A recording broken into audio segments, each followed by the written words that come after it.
আসসালামু আলাইকুম। আশা করি আপনারা সবাই ভালো আছেন। আজ আমি আপনাদের দেখাবো এমএস ওয়ার্ডে কিভাবে বাংলা ইংলিশ একসাথে টাইপ করবেন। চলুন দেখে আসি ছোট্ট একটি ইন্ট্রোর পর।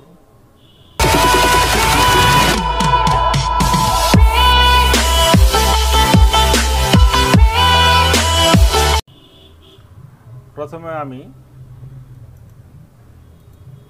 আমার ডেস্কটপ থেকে যে কোনো জায়গা থেকে আপনি আপনার এমএস ওয়ার্ডটি ওপেন করতে পারেন।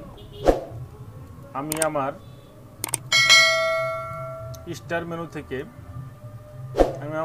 মেনু থেকে অফিস ওয়ার্ডটি ওপেন করব। উপরে দেখুন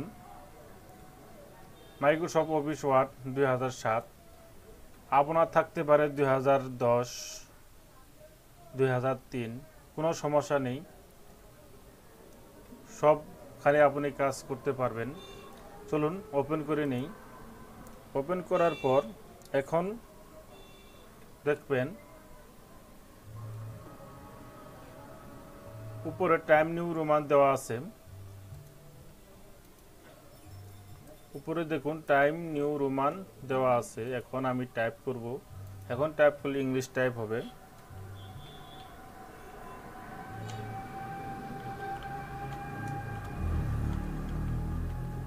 ইংলিশ টাইপ করলাম।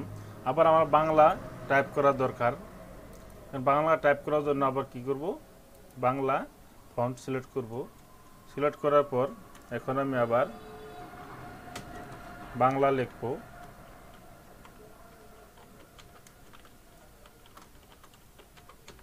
বাংলা লিখলাম। আবার আমার ইংলিশ লেখার দরকার। এখন আবার ইংলিশ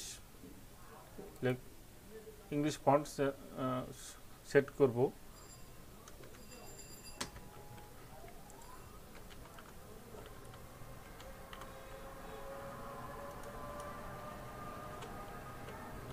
ইংলিশ ফন্ট চেঞ্জ করার পর দেখুন ইংলিশ লেখা চলে এসেছে।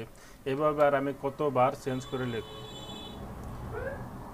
এই সমস্যা থেকে রেহাই পাওয়ার জন্য একটি শর্টকাট কি প্রেস করে লিখতে পারবেন। চলুন দেখে আসি কিভাবে শর্টকাট কি সেটিং করবেন। আপনার যে ওয়ার্ডটি আছে, ওয়ার্ড অপশনে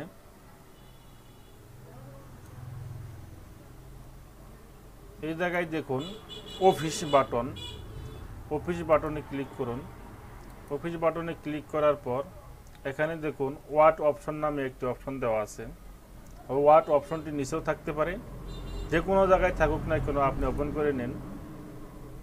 ওপেন করার পর এ জায়গায় আপনি খুঁজে নেন কোন জায়গায় কাস্টমাইজ লেখা আছে। এই যে দেখুন কাস্টমাইজ, আমি কাস্টমাইজে ক্লিক করব।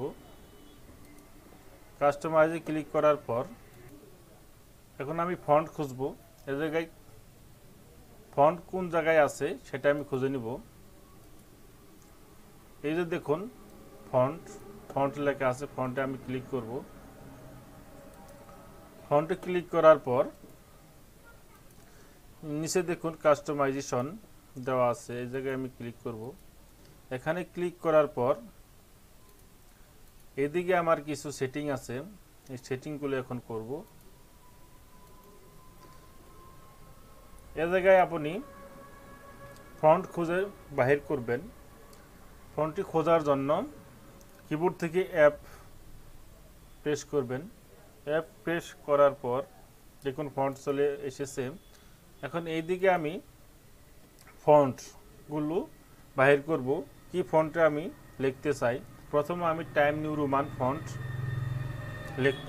লেখার জন্য কিবোর্ড থেকে টি প্রেস করব। টি প্রেস করার পর নিচে আসুন। নিচে দেখুন টাইম নিউ রোমান, এটা থাকা অবস্থায় আমি এই জায়গায় দেখুন প্রেস নিউ শর্টকাট কি, এই শর্টকাট কিতে প্রেস করব। এই ইংলিশ লেখাটা, টাইম নিউ রোমান লেখাটা কি দিয়ে আমি শর্টকাট কি হিসেবে রাখবো, আমি কন্ট্রোল ই দিয়ে ইংলিশ বুঝে রাখলাম। কন্ট্রোল ই প্রেস করলে আমার ইংলিশ লেখা হবে। এটা দেওয়ার পর এই জায়গায় দেখুন এখানে ক্লিক করবেন। এখানে ক্লিক করার পর ক্লোজ করে দিবেন। ক্লোজ করার পর আবার ফন্টে চলে যাবেন। ফন্টে ক্লিক করার পর নিচে কাস্টমাইজে ক্লিক করবেন। কাস্টমাইজে ক্লিক করার পর এই জায়গায় ফন্ট খুঁজে নেবেন। ফন্ট খুঁজে নেওয়ার পর এদিকে আমি কি করব, বাংলা সেট করব। বাংলা সেট করার পর বাংলা একটি ফন্ট খুঁজে নেব। আমরা যে কোনো বাংলা ফন্টে লিখতে পারেন। আমি এই ফন্টে ক্লিক করলাম। ফন্টে ক্লিক করার পর শর্টকাট কি প্রেস করব। শর্টকাট কি বানাবো কন্ট্রোল বি দিয়ে বাংলা আমি সেটিং করলাম। সেটিং করার পর আগের মতো সেই জায়গায় ক্লিক করে দিয়ে ক্লোজ করে দেব। ক্লোজ করে দিয়ে আমি এখন নিউ পেজ নিব। নিউ ব্ল্যাঙ্ক পেজ নেওয়ার পর এখন আমি উপরে দেখুন টাইম নিউ রোমান দেওয়া আছে। এখন আমি ইংলিশ লিখব।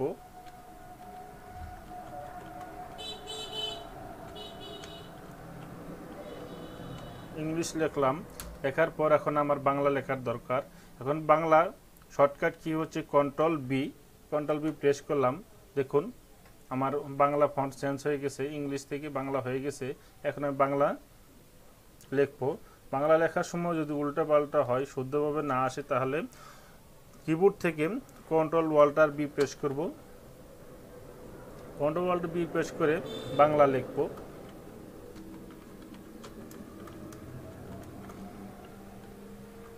বাংলা লিখলাম।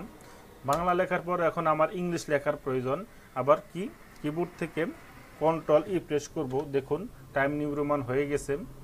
এখন আমি শুদ্ধ করার জন্য কন্ট্রোল ওয়াল্টার বি প্রেস করব। প্রেস করার পর এখন আমি আবার ইংলিশ লিখব।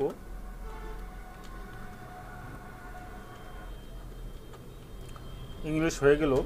এভাবে আপনি শর্টকাট কি প্রেস করে বাংলা ইংলিশ একসাথে টাইপ করতে পারবেন। যদি আমার এই ছোট্ট ভিডিওটি দেখে আপনি সামান্যতম উপকৃত হয়ে থাকেন, তাহলে আমার চ্যানেলটি সাবস্ক্রাইব করবেন, একটি লাইক দিবেন, বেল বাটনটি বাজিয়ে দিয়ে পাশে থাকবেন। ভালো থাকবেন। আসসালামু আলাইকুম।